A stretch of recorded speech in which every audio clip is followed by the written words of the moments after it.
buenas tardes, muy bienvenidos a esta nueva edición de Economía para Todos. Ya estamos a 7 de febrero y tenemos muchísimas cosas que contarles. Empezando porque hay cosas que una vez que se han producido dices, no se podía saber.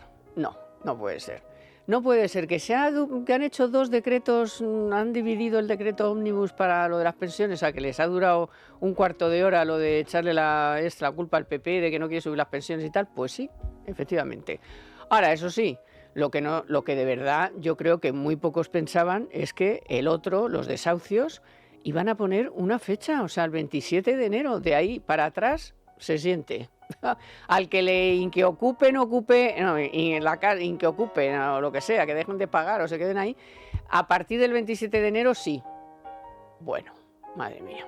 En fin, tampoco se podía saber pues todo lo que está pasando con las carreteras, las presas, los ferrocarriles. Claro, si no invierten ni un duro, pues lo normal es que estén hechas un desastre y que incluso pues hayamos tenido que lamentar la vida de 47 personas. Pero estos siguen igual, como si nada, o sea, como si oyen llover, echándole la culpa ahora al cambio climático y al Partido Popular. Y el paro, pues lo mismo, todos hay que contentos, el 10%, mentira.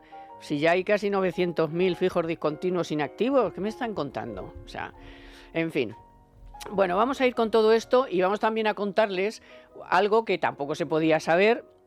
Y si escucharan Economía para Todos todos los sábados, sabrían que hace más de un año que venimos repitiendo que hay miles de millones pendientes de acceder a redes eléctricas, que no se puede, que centros de datos, que vivienda, que pues ya está, ya ha colapsado y ya no se puede enchufar ni un gigavatio nuevo, o sea, cero, ya está, colapsado. ¿Y por qué? Pues por lo de siempre con este gobierno, porque no habla con nadie, porque no habla con los expertos, porque le importa una higa, por lo que sea, o todo junto. Resulta que ahora mismo pues la red eléctrica está colapsada. Así que vamos con todo esto y más cosas. Bueno, ¿y a qué dos me he traído hoy? ¿A qué dos? Cada uno en su género y en su... porque los dos son muy buenos, aunque es verdad que tengo que decir que tienen especialidades y por eso es muy bueno tener a dos grandes como ellos, que son Javier Santa Cruz, Domingo Soriano, Javier Santa Cruz. ¿Qué tal, Carmen? ¿Cómo estamos? Muy buenas. Muy bien, porque hoy hay muchísimos temas que la gente tiene que tener muy claro qué es lo que está pasando y por qué. Y aquí estamos para darle todos los datos para que tenga claras las cosas y sepa qué rollo nos están metiendo, qué es mentira, qué es bulo, eso que son tan en contra de los bulos y son los mayores fabricantes de bulos. Pero bueno, esa es otra. Por ejemplo, el decreto ómnibus. Es que no se puede, es que el PP no quiere bajar las pensiones, venga y dale. Es verdad que les duró poco porque ya es que muy poca gente se traga estas cosas. Pero bueno, teníamos que ver que efectivamente se podía sacar las pensiones y se podía dividir el ómnibus y no pasaba nada y el PP iba a votar la subida de las pensiones. No sé si habéis... tenido en cuenta, yo no lo tenía en cuenta hasta que me han advertido, que la Ley General de la Seguridad Social, en su artículo 58, dice claramente que viene a decir que no se necesita ningún decreto. Ese mismo artículo de la ley dice que las pensiones se revalorizarán todos los años con esta fórmula de el IPC, para arriba, no sé qué, no sé cuántos, tal, y que no hubiera hecho falta ningún decreto. Pasa que eso también hay que... La puntualización las es la... contributivas, ¿eh? Claro, es que ojo. ese es el punto. Pero yo tenía aquí el artículo. Sí, no, pero es que las contributivas son casi 8 millones de pensionistas. Sí, pero imagínate entonces, los titulares de le sube las pensiones a todos menos a los que menos cobran, ese tipo de cosas, muy complicado. Pero es la realidad. A ver, que el gobierno, su trilerismo habitual en todos los ámbitos, en la cuestión de la técnica legislativa, casi podríamos decir, es donde lo realiza casi con más desvergüenza, pero además está todo el día. No, es que esto no se puede y luego de repente sí se puede, pero también con los presupuestos generales, el día que le interesa, si no aprueba los presupuestos generales del Estado, se van a quedar sin cobrar los pensionistas y los funcionarios. Hemos escuchado a la ministra de Hacienda en años anteriores, ya yo creo que ya no lo dicen porque, claro, como tú dices, ya no cuela, pero por lo menos 2 años en los que se sabía o se intuía que no iban a tener mayoría suficiente como para sacar los presupuestos, y de hecho no los presentaron. Durante el otoño, desde el gobierno, se repitió una y otra vez que la no aprobación de presupuestos ponía en riesgo, y entonces empezaban a enumerar partidas que no se iban a poder pagar, las pensiones, sueldos funcionarios, ayudas a no sé qué afectados. Cada año era una cosa. Sí, lo que y tocaba. luego era evidente que es mentira. Entonces, bueno, pues están ahí.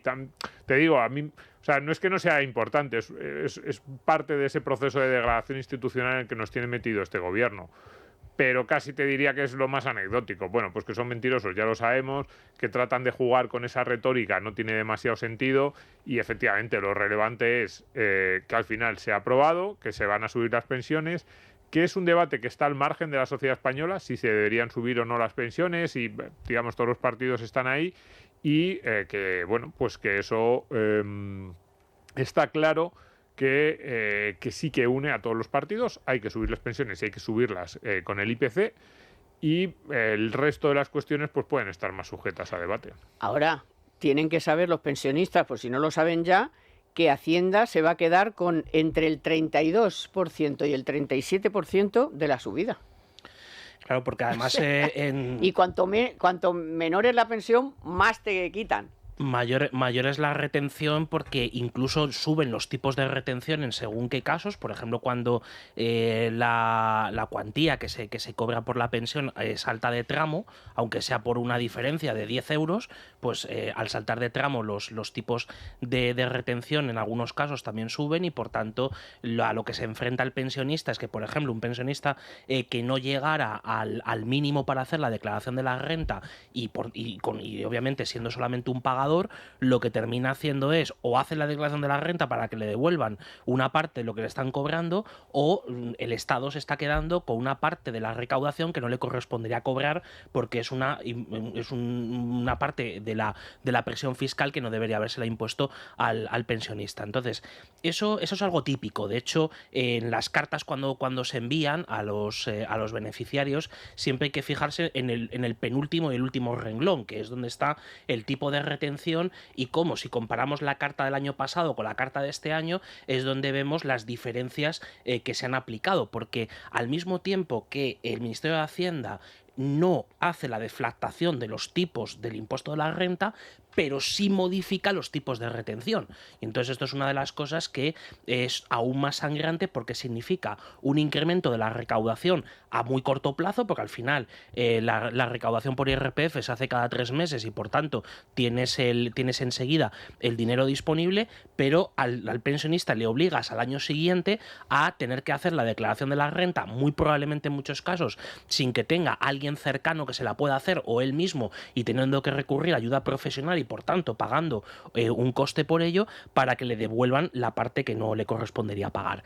Entonces, como estas cosas hay siempre muchas, pero concretamente hay un asunto relativo a que no es necesario o no sería necesario llevar la subida de pensiones a un Real Decreto Ley, que es la ausencia de presupuestos generales del Estado aprobados en el año anterior y vigentes para este año, y ahí es donde está la necesidad que tienen tanto en el caso de pensiones como también el de los salarios públicos, como también las transferencias a las comunidades autónomas de los adelantos del sistema de financiación, de aprobarlo por decreto, porque tienen que hacer transferencias entre las diferentes partidas presupuestarias. O sea, aunque tienen ese presupuesto paralelo de más de 70.000 millones de euros que le ha permitido hacer lo que les da la gana, pero formalmente necesitan hacer esa aprobación del Pues decreto. por cierto, otra de las cosas que, si nos siguen ustedes, saben que les estamos contando de este presupuesto paralelo que se está nutriendo de normas que se generaron en el COVID por por la necesidad de no andar con tanto trapicheo, pues cojo de aquí, meto de allí, no, es verdad que sin mucho control. Bueno, pues por fin el PP se ha dado cuenta y se ha enterado de que esto está pasando, y entonces dice que el martes que viene van a defender una proposición de ley para prohibir el uso discrecional y arbitrario de los presupuestos y evitar que se muevan fondos entre ministerios sin control del Congreso. No sé si le auguro mucho éxito, pero bueno, por fin alguien está diciendo, oye, que estos están aquí jugueteando con las partidas y aquí no nos estamos enterando de nada y llevamos ya 70.000 millones. El último dato que se conoce, que no es tampoco vamos a ver el cierre del mes pasado, por eso te digo, a ver el cierre. Que puede ser más, puede ser que más. puede ser mucho más, porque además a final de mes seguro que han empezado ahí como locos a trincar de todas partes. Digo, para trincar en el sentido de ir cambiando para acá y para allá. Sí, a ver, también te digo, no sé yo si el potencial próximo ministro de Hacienda del PP lo sabe. De acuerdo, no, porque yo recuerdo, a ver, el primero bueno, que... este es Nadal el que sí, lo el primero que hacía estas cosas era Montoro, ¿eh? Montoro, además Montoro, que era catedrático de Hacienda Pública, se las sabía todas, vamos, y hacía de todo, y te decía, Montoro, eso yo lo he dicho muchas veces, me acuerdo cuando en octubre, en noviembre, se ponía en los briefings, luego en el off the record, ¿no? Cuando acababa la rueda de prensa se acercaba, no, todo esto, ministro, de verdad, es que sin presupuesto ustedes no saben lo importante que es presupuesto, y se ponía así como muy serio. Y luego en febrero llegabas al off the record y decías, ministro, ¿qué ha pasado? Bueno, siempre hay formas, venga, hombre, esto es una broma, pues lo mismo. Entonces, no, lo digo por lo del PP, que dice, no, vamos a controlar, y digo, pues espérate, esto, si lo aprobasen al día siguiente de llegar lo quitaban, no, pero sobre lo del IVA hay dos cosas que sí que son importantes. A ver, a mí no me parece serio. No me parece serio que un gobierno se pueda tirar 3 años sin cumplir con una... Bueno, 3, y llegarán a toda la legislatura. Estos tampoco, los que vengan. Pero, o sea, yo que cada vez creo menos en el Estado, en las instituciones, pero no por nada, sino porque me doy cuenta de que es un juego con el que nos tienen entretenidos. Lo que no es de recibo es que los que se supone que más creen... O sea, yo soy el libertario, yo soy el que dice, hay que acabar con esta gente. No, pero ellos son los que dicen, no, ¿cómo puedes tener este discurso cínico, así, antiinstitucional, lo importante que son las reglas del juego, los contrapesos, los controles, o sea, los politólogos, también los comentaristas, periodistas, politólogos, políticos, que te dicen, no, hombre, no juguemos a la antipolítica, lo peligroso que es ese discurso populista, y luego son ellos los que se toman por el pito del sereno todas y cada una de esas instituciones que nos dicen que son tan importantes. Para un ministro de Hacienda no debería haber ninguna norma más importante que la obligación de presentar presupuestos todos los años. Ya ni siquiera te digo aprobarlas. No, luego ya veremos si se aprueba o no. Que si no la aprueban deberías dimitir probablemente el presidente del gobierno, pero como ministro de Hacienda el no presentarlo, o sea, debería ser, motivo inmediato de dimisión. Oiga, que es prácticamente lo único que se le exige. Pues no lo hacen, llevamos 3 años y no pasa nada y se ríen de nosotros. Es lo que pedían ellos cuando estaban en la oposición, además, ¿no? Claro, pero sin presupuestos no se puede gobernar. No se puede gobernar. Muy claro, además, de hecho, en algunos ayuntamientos... Si pero eso lo decía Sánchez. Y tiran de dinero, vamos. En algunos... Ni un euro de gasto han recortado por no tenerlos. Claro, pero además en algunos ayuntamientos, en algunas comunidades autónomas donde ha pasado justo lo contrario, donde el gobierno no cae en su lado, piden precisamente la dimisión del gobierno en la convocatoria de elecciones cuando no hay presupuestos. Pero eso son de esas cosas, lo que comenta Domingo, junto con, por ejemplo, cuestiones como pueden ser que la lista más votada sea la que tenga una prima de unos cuantos diputados para que gobierne, sea a nivel nacional o sea a nivel autonómico o local. Es decir, hay una serie de cosas que son, diría, instituciones informales, es decir, reglas informales, las cuales relativamente en muchos casos se respetaron durante unos cuantos años, pero que se han roto. O sea, son de los consensos invisibles, cosas que más o menos eran entendidas por aquellos que llegaban a gobernar y que, pues tristemente, en los últimos años pues han hecho añicos. Entonces, muchas veces dices lo de la credibilidad de las instituciones. Obviamente estamos pasando por una crisis de la calidad de las instituciones que es probablemente la más grave de los últimos años. Es que no se salva ninguna. No se salva ninguna. Es decir, es que hasta incluso, por ejemplo, en estos últimos días que tengamos bajo investigación judicial hasta el propio tribunal que resuelve los recursos contractuales de la ley de contratos del sector público, de todos los concursos donde el que no se ha adjudicado acude para reclamar pues que haya sido el fallo contrario, pero pasaba con el Tribunal Económico Administrativo, pasa con otras muchas instituciones. El INE estaba. Bueno, pues, por supuesto los organismos de estadística oficial. Veremos a ver qué pasa dentro de unos meses cuando se haga el relevo de la AIREF, que es enormemente importante. Bueno, pues sí se podía y se han hecho todas estas cosas. Ahora, los desahucios.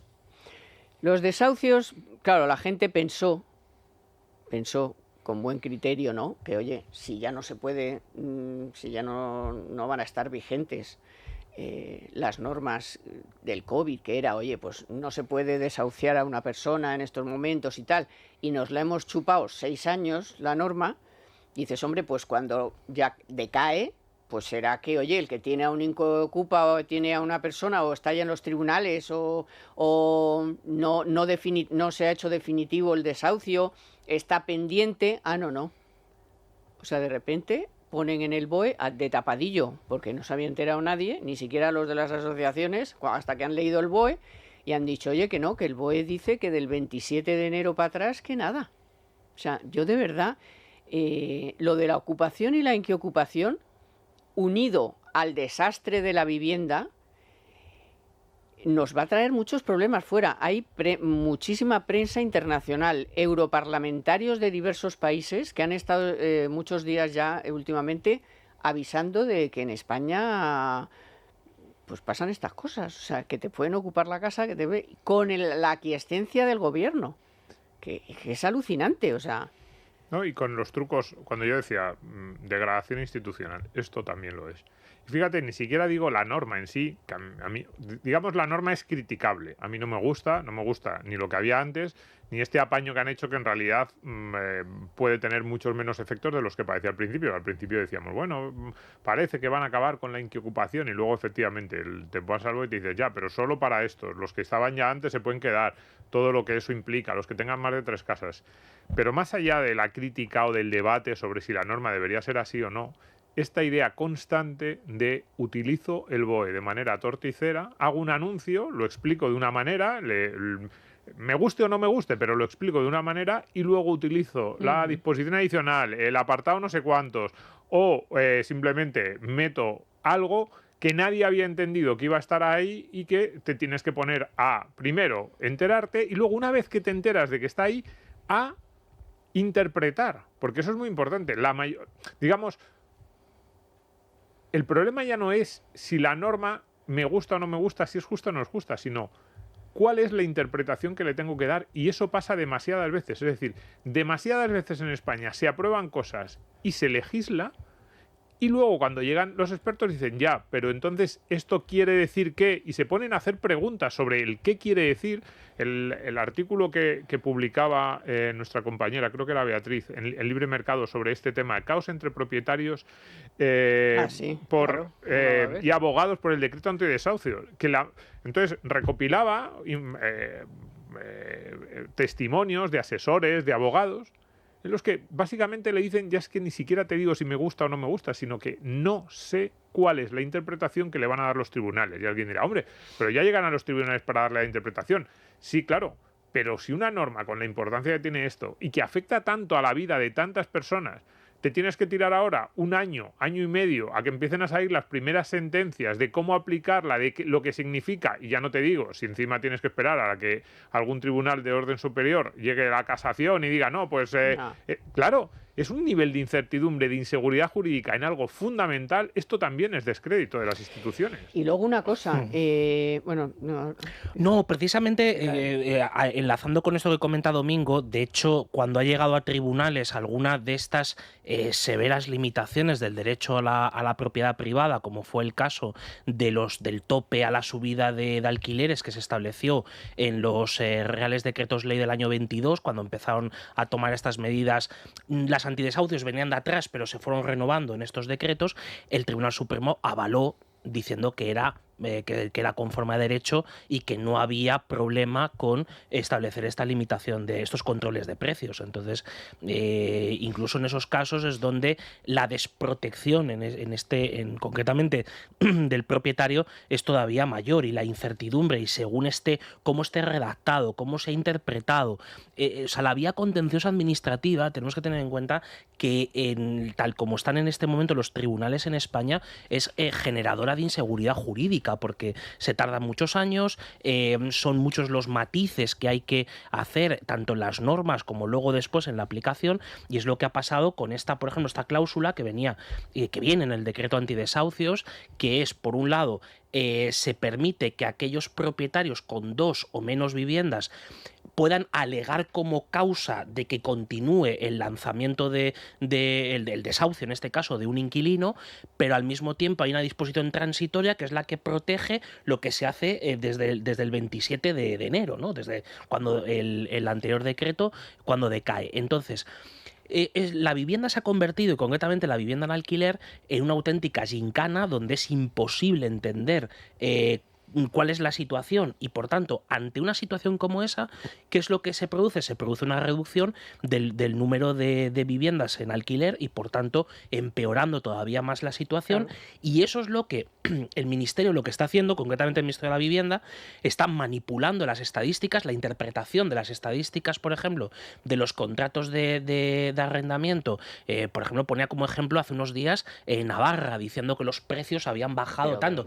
Oiga, pero usted lo que está diciendo es el volumen, está usted poniendo por un lado el volumen de contratos de arrendamiento, que no significa viviendas alquiladas, porque puede ser perfectamente que una vivienda en un mismo año se hayan hecho 2 o 3 contratos porque se estén rompiendo porque los inquilinos se vayan o porque el propietario consiga echarlos. Claro. O directamente que estén vacías. Entonces, cuidado, porque estamos oyendo en los últimos días interpretaciones de este tipo diciendo, no, aquí ya hay un ejemplo, porque el de Barcelona no colaba, pero aquí hay un ejemplo que es el de Navarra, de que pueden bajar los precios y que las medidas tienen efecto. Oiga, no, o sea, vamos a ver, una cosa es que bajen los precios, claro que bajan los precios porque la oferta se hunde y la demanda tampoco tira y por tanto los precios bajan, y al mismo tiempo porque lo que está quedando en el mercado son las, no diría infraviviendas, pero sí las viviendas de peor calidad, que son las que tienen más difícil salir del mercado. ¿Qué salen? Salen las que tienen rentas más elevadas, y por tanto la restricción de la oferta la estás teniendo en aquellas partes de la clase media española que más necesitan también estar alquilados. Incluso algunas de esas infraviviendas están hiperocupadas por inmigrantes que vienen y no tienen dónde meterse y se meten. Correcto. 14 en un piso de 70 metros cuadrados. Ahora vamos a hablar de la regularización de inmigrantes, pero también manda narices en esa dejación de lo que es la seguridad jurídica, el que unas normas sí tengan carácter retroactivo, otras no, depende de lo que a mí me interese. Si es una norma que puede beneficiar al ciudadano, al pensionista, a quien sea, entonces no tiene carácter retroactivo, y tendría carácter retroactivo cuando a mí me dé la gana y a mí me convenga. O sea, un poquito de orden. Venga, vamos con la noticia de la semana de Telefónica. En Economía para Todos, la noticia de la semana con Telefónica. Pues esta semana les contamos que los precios arrancan 2026 dando una tregua a los bolsillos de los europeos, pero España se encuentra entre los menos beneficiados por esta moderación. Según los datos preliminares publicados el miércoles pasado por Eurostat, la tasa de inflación interanual de la eurozona se moderó al 1,7% en enero, 3 décimas por debajo del 2% registrado en diciembre. Esta tasa representa la menor subida del coste de la vida en la eurozona desde septiembre de 2024 y se sitúa por debajo del objetivo del 2% fijado por el Banco Central Europeo para el medio plazo. España, aunque también consiguió moderar algo la inflación, en 5 décimas concretamente hasta el 2,5%, siguió a la cabeza de las grandes economías del euro en subida de precios. En Economía para Todos, la noticia de la semana con Telefónica.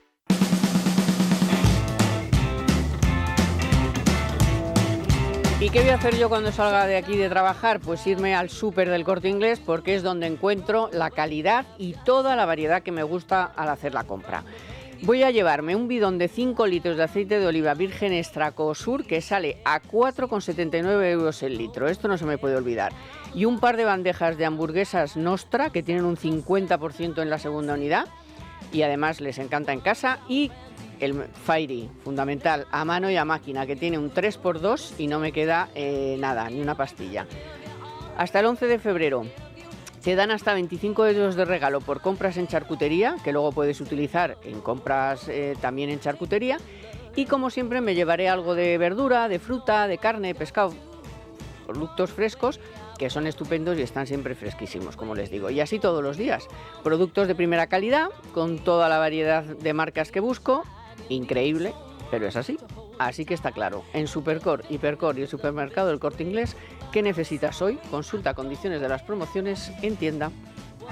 Bueno, la regularización de inmigrantes que nos ha tenido ocupados todos estos días y de los que también se han dicho muchas inexactitudes, en otros casos barbaridades, ¿no? Como es aquello de hay que los fachas que se vayan del este y vengan los inmigrantes a sustituir a los fachas.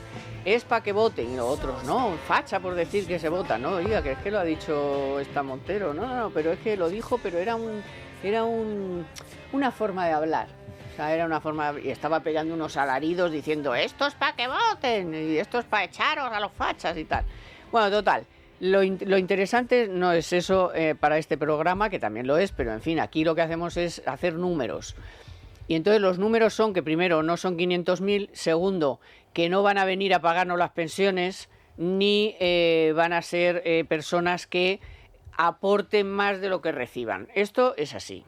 Y luego hay una cosa que a mí me está poniendo negra, que es, vamos a ver, si había muchos, primero, Sánchez dijo hace nada, en agosto pasado, dijo que había que hacer la inmigración, tenía que ser ordenada y regulada y tal, y el contrato de trabajo y no sé qué. Bueno, pues nada de eso es lo que va a pasar porque no se les pide cualquier cosa menos un contrato de trabajo.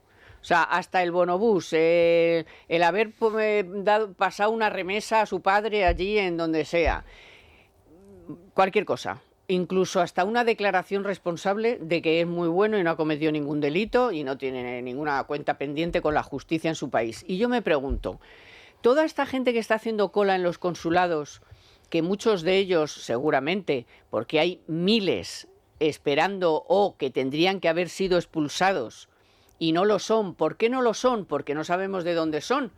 Bueno, y ahora se ponen a la cola del consulado, entonces sí que saben de dónde son, ¿no? ¿Esto cómo se come? O sea, o estoy yo mal de la cabeza o esto es una trampa monumental. O sea, un tío de Pakistán que ha tirado el pasaporte y no sabemos de dónde es y ahora se pone en la cola de Pakistán para pedir los papeles y tiene una orden de expulsión, la policía no puede hacer nada. Bueno, la policía, por supuesto, está súper desbordada, hiper desbordada, y no sabemos quién va a llevar a cabo todo esto, porque ahora al principio, pues bueno, son miles, los ayuntamientos también están colapsados, todos pidiendo el empadronamiento. O sea, que sí que hay datos, pero luego no hay datos para expulsar a la gente que o bien ha cometido un delito o varios. Y aunque esté pendiente de juicio, es un tío que, bueno, el otro día contaba Perdiguero, es que hay tíos que han pasado 30 veces por la policía y tiene 30 denuncias de lo que sea, de todo tipo, y también de violaciones y de agresiones y de todo, y está pendiente de juicio, esa persona no figura como con antecedentes penales, pero es un delincuente. No sé cómo veis esto. He hecho un poco un batiburrillo, pero para que se entienda que esto no es ni racismo ni leches, esto es que no nos engañen, o sea, con estas cosas, que no nos engañen, digan, aquí que entre todo el mundo y punto, ya está, pero no nos digan que soy un racista por decir que no van a aportar tanto como van a consumir, pues sí. Que es una realidad. Es que ahí hay muchas cuestiones. La primera es muy ligado a lo que decíamos antes, descrédito de las instituciones y seguridad jurídica. A mí me parecería más honesto que si la mirada es esa, decir, oye, queremos que entren todos por una cuestión de justicia, un poco lo que decía el otro día de malas maneras Irene Montero con esos gritos. Mi objetivo es que España sea un país más multirracial, más multicultural, debemos permitir a todos que entren, bien, pues permitámoslo y digamos, la política en España va a ser de fronteras abiertas, quitemos las aduanas y que el que quiera instalarse aquí, que se instale. Bueno, es una opción, pero lo que no puedes hacer es defender al Estado. Yo no lo defiendo mucho al Estado. A mí me parece un ente que deberíamos trabajar para su desaparición. Bueno, pero lo que no puedes permitir, la frontera sí, claro, ¿no? Pero lo que no puedes hacer es defender al Estado y luego decirme que lo más básico del Estado, que es exactamente la frontera, claro. El Estado se define por dónde empieza y la gente que hay dentro, que eso te lo puedes saltar de vez en cuando porque no es tan relevante. Y que si dices que hay que defenderlo, que es que estás haciendo un discurso populista, ¿no? Hombre, el discurso populista es el tuyo, no, es el que me dices de lo relevante que es el Estado, las instituciones, el orden, el Estado de Derecho, todo ese orden que nos hemos ido dando, el contrato social, que ¿dónde está ese contrato? Pues tú me dices que es muy importante y te lo saltas en lo más básico que es el Estado. Luego, en segundo lugar, descrédito de las instituciones, el apartado económico. Te dicen, Tenemos un Estado democrático, de derecho y basado en unos impuestos progresivos y un Estado redistributivo. De nuevo, no estoy diciendo nada muy extraño, es el core, la base, el fundamento de la política de este gobierno y en general de todos los gobiernos. Se basa en que los que más tienen más pagan y los que menos tienen más reciben. Le estás quitando en impuestos a los que más tienen para darle a los que menos tienen. Entonces, te entra un colectivo de 800.000 personas en la parte no baja, en la parte más baja. Yo decía el otro día en el programa de Cuesta, si lo medimos en percentiles, probablemente esos 800.000 te van al 10%, al primer decil de la distribución de renta. Sí. Tus propios datos del Ministerio de Hacienda, de los que presumes, porque de esto presume Hacienda, lo que te dicen es que en España, más o menos, los que están en la primera mitad de la distribución, el 50% que menos gana, más o menos son receptores netos de ayudas públicas, entre ayudas y el coste de los servicios. Los que están en la primera parte, la primera mitad de la distribución, el 50% de los españoles que menos ganan. Los que están del 50 al 70, más o menos lo comido por lo servido. Pago tantos impuestos como recibo servicios públicos o transferencias del Estado. Y los que están a partir del 70% de la distribución, es decir, el 30% de residentes que más ganan, son contribuyentes netos. Pagan bastante más en impuestos de lo que reciben. Por cierto, 70% que nadie diga, esos solo son los ricos. Con un sueldito de 32.000 euros al año ya estás ahí. Para que lo sepamos. Pero esta es la distribución y el Ministerio de Hacienda se enorgullece de eso y nos dice en muchas ocasiones que esa distribución, ese reparto es lo que demuestra que en España el Estado social, redistributivo, socialdemócrata funciona. A mí no me gusta, yo quiero impuestos más bajos y menos redistribución, pero a ellos les gusta. Y luego te dicen que van a meter a 800.000 personas directamente al primer decil de la distribución, al 10% que menos gana, porque van ahí a ver dónde están los inmigrantes ilegales, a ver si es que son físicos de Harvard que han venido aquí que estaban metidos en un pueblo de Cuenca sin decirlo. No, hombre, no. Son gente, y además lo digo con todo el respeto, que vienen aquí, oye, a intentar trabajar, a intentar ganarse la vida, algunos mejores que otros, pero bueno, que están ahí en ese es digamos, el punto de la distribución de ingresos en el que van a estar, porque es lo lógico. Y te dicen que esos 800.000 personas que van al 10-15% inferior de la distribución de ingresos, es decir, que van a ser de las personas, de los residentes en España, que menos ganen, de forma mágica, van a contribuir de forma neta al mercado, al saldo fiscal. No, que van a pagarnos las pensiones. Que van a contribuir de forma neta al saldo fiscal. Oiga, pues es una manera de reírse. No, oiga, defienda la regularización por cuestión cultural, por cuestiones humanitarias, por cuestiones de justicia, si quiere decirlo. Pero no lo defienda por el argumento fiscal porque es evidentemente falso. Hay una cosa que tenemos que tener en cuenta, que es la siguiente. Cuando se promueven políticas de atracción de inmigración descontrolada, como es la que se está poniendo encima de la mesa, el efecto llamada famoso, que llevamos ya muchísimos años, ¿no? Están viniendo de Europa para hacerse aquí Claro, europeos. Efectivamente, o sea, llevamos muchos años, ¿no? Con esta cuestión.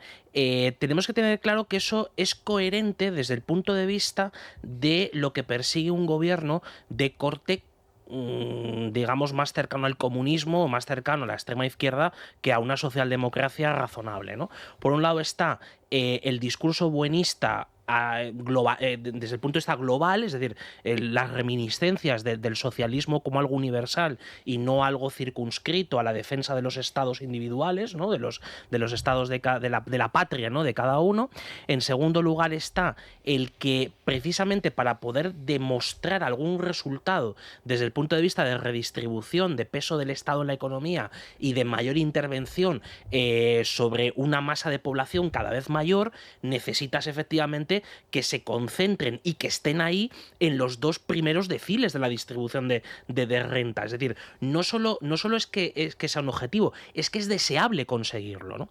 Y luego, por otro lado, está otro elemento que es tremendo, que es cuando se habla, por ejemplo, del nivel de formación, de la productividad, es decir, de todos los elementos centrales que hacen que una economía funcione. En este caso, ¿cómo se hace funcionar a la economía? Básicamente metiendo gente.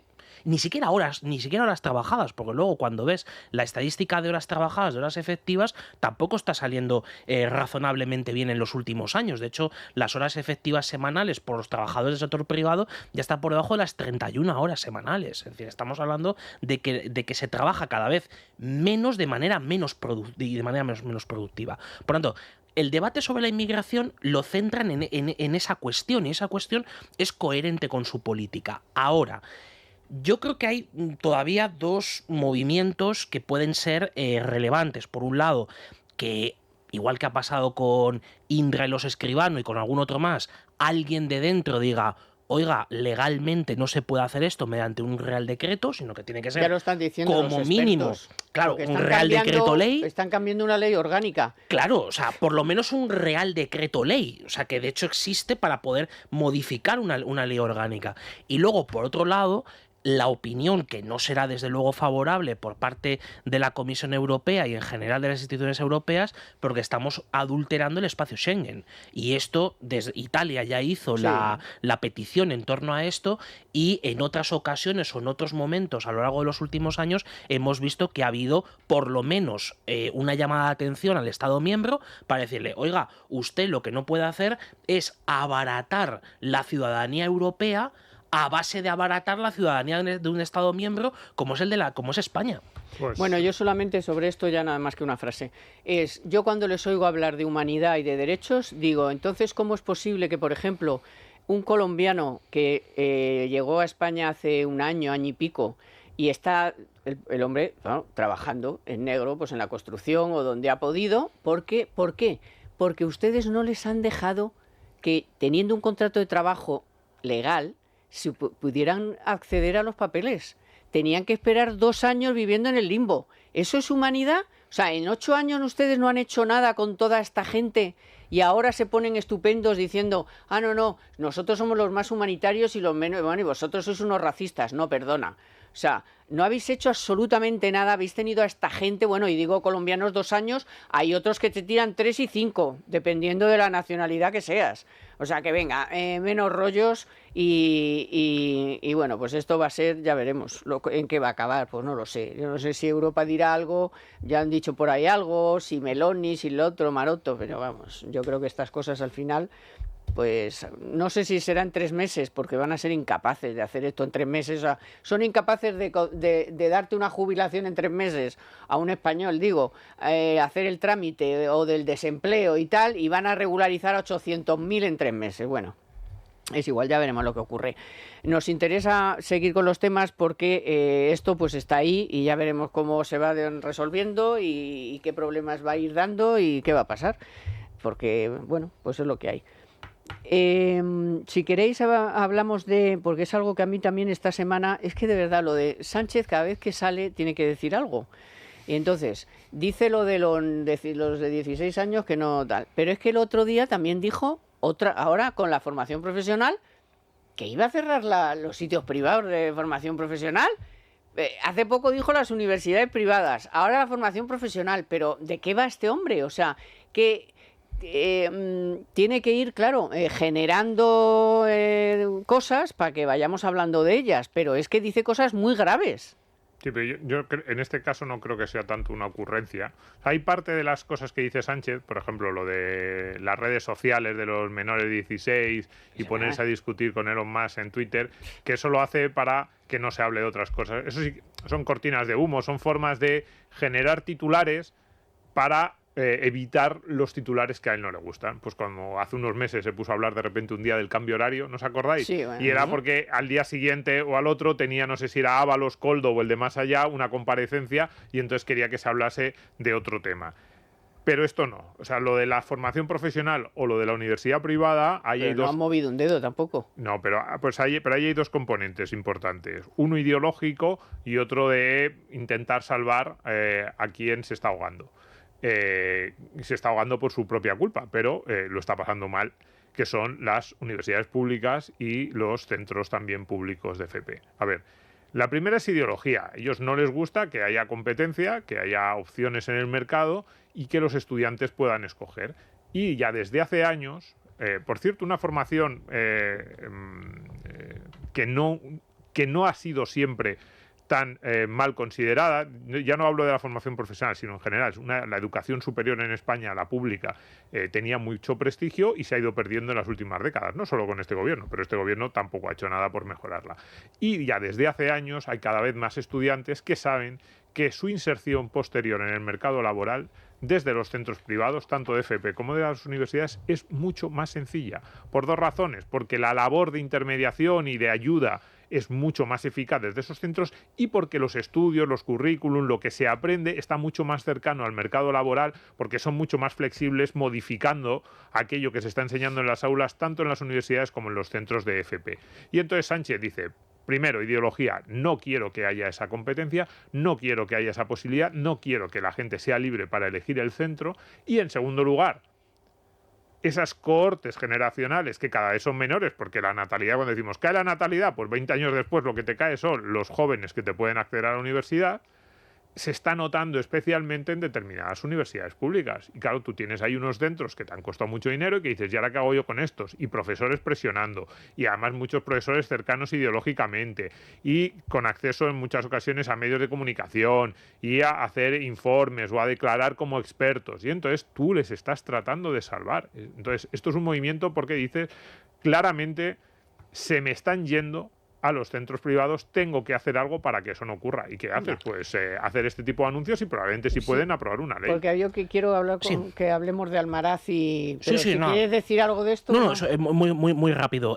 Además, hay dos elementos más. Hay que tener en cuenta que la FP es una de las pocas políticas que quedan todavía a nivel nacional. Es decir, que el Ministerio de Educación tiene no solo las competencias, sino además también una capacidad muy importante de poder hacer cosas de verdad que fueran serias, razonables, y no lo ha hecho en los últimos años. Estropear todo, o de estropearlas, claro. Y precisamente estamos en lo segundo y no en lo primero.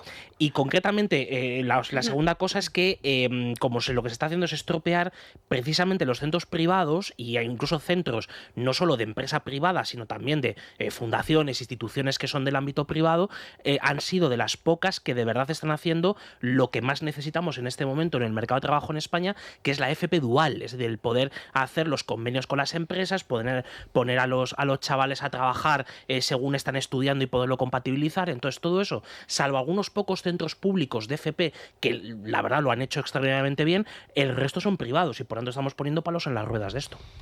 Bueno, ayer me comentabas algo sobre Almaraz que está ocurriendo, y es que hay un run, ¿no?, de que la cosa va torcida. A ver, se está empezando a montar, la palabra que voy a decir la odio, pero lo entendemos todos, que es el relato. Entonces se está empezando a montar el relato para convencer o para generar los argumentos al presidente del gobierno para cuando le llegue el informe favorable del Consejo de Seguridad Nuclear, que es más que seguro que va a ser favorable, o sea, salvo algunas cuestiones que tengan que hacer, digamos, adicionales a lo que ya tienen. Pero el otro día dijeron que si eso en verano. Sí, para el verano, efectivamente. O sea, han dado patada hacia adelante, y el CSN probablemente se pronuncie hacia el verano. Entonces, cuando le llegue ese informe, tenemos que tener en cuenta que quien toma la decisión última es el gobierno. Y en ese sentido, en los últimos días ya se están empezando a mover las caras visibles y no tan visibles de aquellos que actúan de gurús o de expertos o de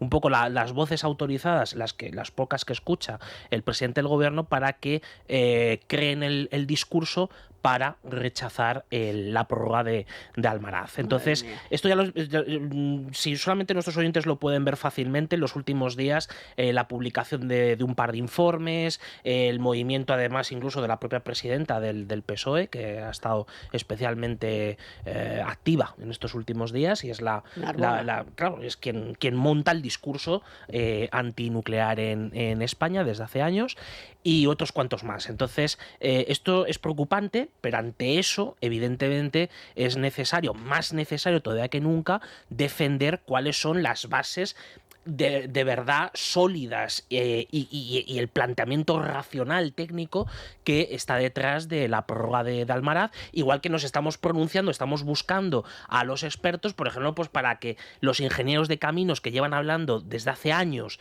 del problema de cómo están las presas, del sistema hidrológico español, en su momento también con la Rigada en Valencia hace 2 años, por supuesto con la cuestión de los trenes. Entonces, en vez de escuchar a la gente que sí de verdad sabe sobre esto, bueno, prima la ideología. Es que lo del no a la nuclear, o sea, que es que la semana pasada, el apagón fue en abril, que ya hubo varios amagos antes, pero es que la semana pasada, como no habían contado con un viento, que no saben que cuando hay mucho viento no funciona realmente el viento, pues se habían quedado cortos con el viento. Entonces tuvieron que entrar el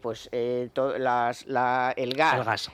Llamar a las nada, no hubo forma. Y entonces llamaron a las industrias que voluntariamente se prestan porque entonces pagan menos. No era suficiente.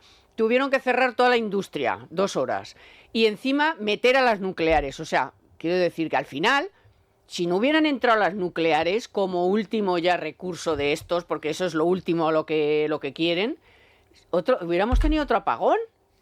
Y estás pensando en cerrar la central nuclear, que además la de Almaraz, bueno, por ejemplo, Almaraz, el 7% es como consumo a nivel de nacional. Madrid. No, Madrid. Madrid es más. Madrid ya es más es del más 7. Todavía, sí. Ah, pues Almaraz produce el 7. A mí me parece una barbaridad. El 7 nacional. Sí, porque es son 2 gigavatios de potencia instalada. Pues yo creía que el 7 era Madrid. Bueno, a Madrid también le suministra bastante porcentaje de electricidad. No, bastante más que el 7. Bueno, pues con lo cual con más razón aún. Es muy llamativo. Yo el año pasado visité la central, estos son de estos datos que no conoces. Yo tampoco había estado nunca en una central y una de las cosas que más me llamó la atención fue lo pequeña que es, porque dice, oye, al final es 500 metros de largo todo el recinto por 500, no sé, es un sitio como muy controlado, además rodeado de campo, de bosques, de verde, hay un lago, y yo decía, bueno, ¿y aquí tan importante es esto? Y me dicen eso, no, que el 7 y el 8% de la electricidad que se consume en España la hacemos aquí, digo, o sea, en este sitio tan pequeño. Desde el punto de vista medioambiental, de verdad que yo ya en ese caso ya casi me olvidaba de las cuestiones económicas, del coste, y decía, ¿hay algo más medioambientalmente sostenible y que deberíamos estar? O sea, ¿hay algo más verde que generar el 7% de la energía eléctrica que se consume en España en un espacio tan controlado, tan limpio, tan sostenible, verde? Es que, pues sí, debe haberlo porque lo van a cerrar. Y con los riesgos que el sistema está al límite. Yo me acuerdo mis primeros años haciendo información económica, o sea, en el Pleistoceno, como comprenderán ustedes, y entonces eran no nucleares, no. Entonces había una cosa que se llamaba, un organismo que se llamaba el Foro Nuclear. Sí. Pues con el Foro Nuclear, entonces juntaban siempre a un grupo de periodistas y nos llevaban, pues he estado en Lyon, he estado en Austria, he estado viendo dentro, porque esa la cerraron. Pudimos ver por dentro, por supuesto, avarías de España, y en Lyon me acuerdo que la central tenía efectivamente una zona de agua, y entonces era riego, y habían montado ahí unas tomateras, o sea, huertas, con el agua de la central para convencernos, claro, para que pudiéramos ver los periodistas que no te matabas, sino que crecían los tomates. Claro, entonces, pero claro, esto en los años 80 dice, yo no me como un tomate de esos, ¿no? Porque no había información, pero que a estas alturas todavía haya gente pensando y cuando hablas de lo nuclear te sacan la que no fue por la nuclear, que fue por el tsunami. Sí, Fukushima. Fukushima. Entonces dice, pero vamos a ver, que no fue nuclear, que fue un tsunami. Pero y que no solo es eso, sino que como si ahí el discurso es, de nuevo hablamos en términos económicos, de riesgo, oportunidad, costes, y cuáles son también ahí los riesgos del resto. Porque dicen, no, es que la nuclear tiene riesgos. Sí, es verdad. O sea, puede haber riesgos, sí. No hay nada completamente seguro, no. Y la hidráulica. Por eso y el te gas. digo, se ha demostrado, pero número de muertos por unidad de energía producida. La que menos, con mucha diferencia, la nuclear. Con mucha diferencia. Ocupación del espacio, metro cuadrado, por unidad producida. Esa ya está a varios órdenes de magnitud del resto, porque para producir lo mismo, yo decía, por eso me sorprendió lo pequeña que es. Tú dices, quiero producir lo mismo que produce la central de Almaraz, con paneles solares, tienes, no sé, pues tienes que coger todo Cáceres y poner, pero todo, o sea, no te queda un metro cuadrado de la provincia sin paneles solares para producir lo mismo. Entonces, claro, dices... ¿Y a qué precio? Coste, unidad producida. Entonces dices, ¿que tiene riesgos? Claro. ¿Y cuáles son los riesgos de las otras? ¿Qué pasa? ¿Que no muere la gente no hay accidentes en las otras centrales? De todo tipo. Pues claro, cuando haces ese análisis dices, oiga, puede haber riesgos, también tiene sus oportunidades, sus ventajas.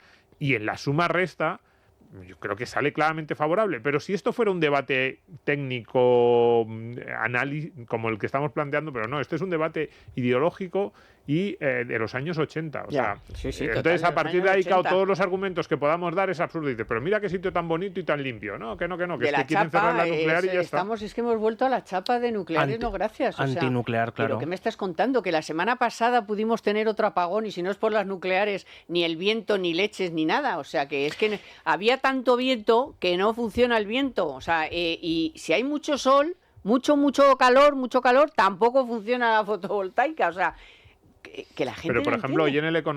hoy no, hace un par de días, perdón, en El Economista, la semana pasada, de hecho, estaba, que te vienen noticias sobre. Sí, el jueves. En El Economista, el titular es exactamente: la red eléctrica española colapsa, no se podrán admitir nuevas peticiones de puntos de conexión para vivienda, centros de datos e industria. Y lo que te dice es que, efectivamente, que cada vez es más complicado que te permitan nuevos accesos porque la red está al límite. No, si nosotros lo venimos diciendo aquí semanas, ya ni me acuerdo cuántas semanas, meses, desde, me acuerdo yo una reunión que tuve yo con AELEC, que es la patronal de las tres grandes de todo este tinglao, y ya me daban cifras de que había inversiones por 60.000 millones que estaban pendientes y que no les recibían y que no se reunían y que hacía 2 años que no habían cambiado las normas y tal. ¿Qué ha pasado? Pues que ha colapsado. Claro, de tanto que la cosa se va hinchando, pues al final colapsa. Y esto va unido también ¿A qué país queremos? O sea, ¿pero qué país estamos haciendo que no se pueden, que las viviendas tampoco se pueden enganchar? Que es que el otro día el dato era 380.000 viviendas que podría haber en los próximos años, más o menos, sumando de aquí, de allí, de allá, las que hace Madrid, las que hace pocas, pero 380.000 que no tenían dónde enchufarse. No tienen conexión a la red y es bastante difícil que la tengan. Es decir, aquí solamente ya se ha quedado todo para que el promotor de un gran proyecto sea un proyecto, tanto sea de consumo como de generación, tenga que gastarse un dinero bastante importante en construir sus propias redes. Ha quedado para esto, pero el problema es que construir tu propia red significa una tortura china de trámites administrativos y concretamente de declaraciones de impacto ambiental que es posible que no te las den. Entonces, porque pasa el pajarito. Porque en cuanto haya un pájaro por allí y tal, se acabó la historia. O un árbol que resulta que es milenario de no sé dónde y en vez de tirar para un lado tiras para otro y te dicen que tampoco. Entonces, el problema del colapso de las infraestructuras a nivel general es absolutamente alarmante, porque la propia infraestructura eléctrica es vergonzoso lo que hizo la Comisión Nacional de los Mercados y la Competencia al final del año pasado, diciendo que no se paga más para construir nuevas redes porque va a encarecer el recibo de la luz. Y digo, oiga, vamos a ver, ¿usted no tiene otros cuantos sitios donde recortar para que no se encarezca el recibo de la luz? Primera cosa. Y segunda cosa, quienes se van a conectar a las nuevas redes y las van a pagar son grandes consumidores, con lo cual lo que van a pagar en peajes es superior al coste de la construcción y el mantenimiento de esa red. Entonces, nos toman por idiotas. Dentro de unos meses también que se tiene que renovar el consejo de la CNMC también va a ser una cosa curiosa, ¿no? Lo que pueda suceder.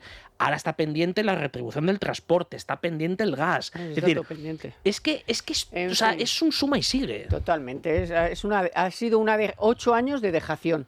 O sea, 8 años fijados en cómo me lo llevo y de dónde y de qué forma. Pero esto de la electricidad, por ejemplo, tienes que ser muy breve. Muy breve. Solo que nos digan qué país quieren. Claro. Porque los lunes se levantan diciéndonos que quieren electrificar todo el país y que hay que acabar con el transporte en gasolina, con los combustibles fósiles, con todas las opciones, y los martes se levantan y te dicen que una central que genera el 8%, y no solo Almaraz, al final el conjunto de la nuclear está por encima del 20%, que te las van a cerrar. Entonces dices, ¿qué país queréis? ¿Lo queréis eléctrico o no eléctrico?